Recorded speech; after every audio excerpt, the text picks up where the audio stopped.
এই বাবা, এখনো তুই প্রতি বছর বারে যাস কেন বলতো? এখন তো তোর আর কোনো বন্ধুরাও থাকে না রে। আরে সবাই মিলে আড্ডা দিই মা অষ্টমীতে।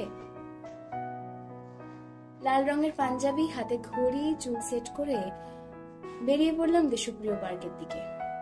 ছোট থেকে দেশপ্রিয় পার্কের পুজোটা আমার পাড়ার পুজো। সবাই যখন ভিড়ে ঠেলাঠেলি করে ঢুকতো, আমরা তখন আড্ডা দিতাম মণ্ডপের সামনে। পাড়া ছাড়ার পর এখন আমাকেও লাইন দিয়েই মণ্ডপের সামনে অব্দি যেতে হয়। মা ঠিকই বলেছে, এখন আমার সব বন্ধু এক একজন এক এক জায়গায়। ওই নিখিলেশ প্যারিসে, মইনুল ঢাকাতে, নেই তারা আজ কোনো খবরে। শুধু একজন এখন ওই পাড়ার নেই, মিষ্টি। আর ভালো নাম।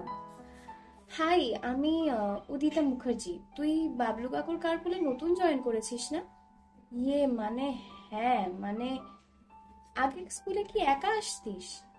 না, মা দিয়ে যেত। ও, তুই আর আমি সেম সেকশন 7-এ, কিন্তু আগে তোকে কখনো দেখিনি। কি নাম জানো তোর? রক্তিম সেন। চুলে তেল দেওয়া, সারাক্ষণ ওর সাথে মারপিট করা ছেলেটা হঠাৎ করেই কেমন শান্ত হয়ে বসে রইল টিফিন টাইমে মাঠে। কি হয়েছিল সেদিন বুঝিনি, কিন্তু বাড়ি গিয়ে কিছুতেই একটা নাম মাথা থেকে বেরোতেই চাইছিল না।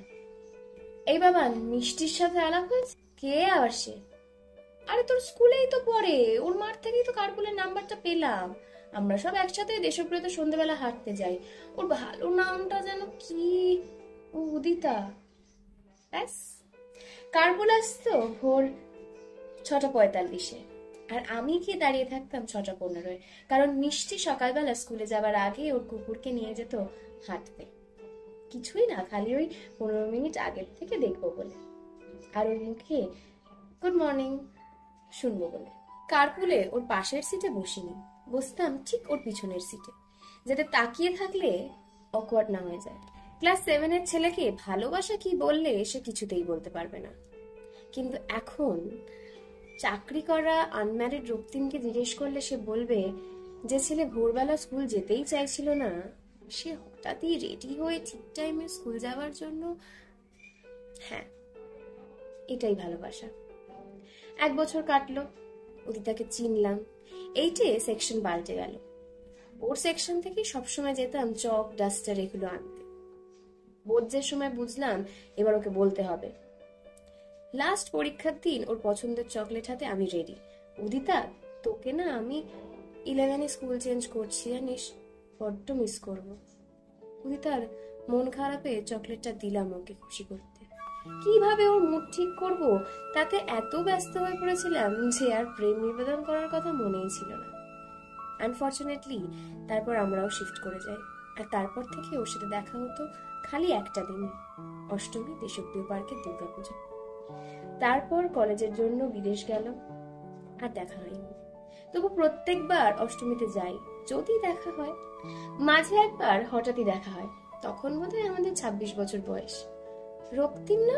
ও মাই গড, তুই এখানে? It has been so long না? সেদিনও আমি লাল রঙের পাঞ্জাবি। উদিতার লাল রং পছন্দের ছিল। উদিতা পরেছিল সাদা শাড়ি, লাল পাড়। দুর্গা প্রতিমার মতো লাগছিল ওকে দেখতে। অনেকক্ষণ সেদিন কথা হলো, মনে হচ্ছিল সেই স্কুলে ফিরে গেছি।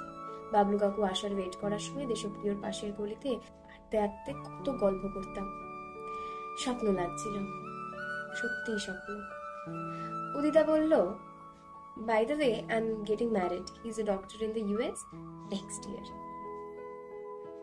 এবারে ওর খুশিতে খুশি হতে গিয়ে আর বলা হলো না কেন এত বছর পরও অষ্টমীতে লাল পাঞ্জাবি পরে এখানে আসি। আমার এক বন্ধু খালি জানতো এই ব্যাপারে, পলাশ। ওকে সাথে করেই নিয়ে আসি প্রত্যেক বছর। এখন আমরা 55।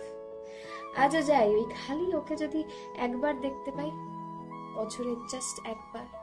এই পলাশ, আমি প্রায় পৌঁছে গেছি। তুই কোথায়? বৌদিকে সাথে আনছিস? রক্তিম, আমি এসে গেছি রে। উদিতার পাড়ার একজনের সাথে দেখা হলো। গত বছর ও আর নেই রে। ফোনটা রাস্তায় হাত থেকে পড়ে গেল। 4 বছরে একবার দেখা হতো, সেটাও ভগবান কেড়ে নিল। মণ্ডপে ঠেলাঠেলি করে ঢুকলাম। দূর থেকে ঠিক উদিতার মতো দেখতে একটি মেয়ে। উদিতার মেয়ে আমায় দেখে আমার সাথে কথা বলতে এগিয়ে গেল। Don't mind me asking uncle, is this you? Class 10-এর আমাদের একসাথে একটা ছবি, আর তলায় আমার দেওয়া উদিতাকে সেই ডেয়ারি মিল্কটার কাগজ। হ্যাঁ আমি, বাট আমায় চিনলে কি করে? দেখেই মনে হলো ওই যে এই ছবি প্লাস লাল পাঞ্জাবি। মা বলেছিল। ও আঙ্কেল, চিনি। এই বলে মেয়েটি চলে গেল। আমি ভিড় ঠেলে আবার বাড়ি ফিরে এলাম। আর কোনোদিনও দিন বললাম না দুর্গাপুজোর।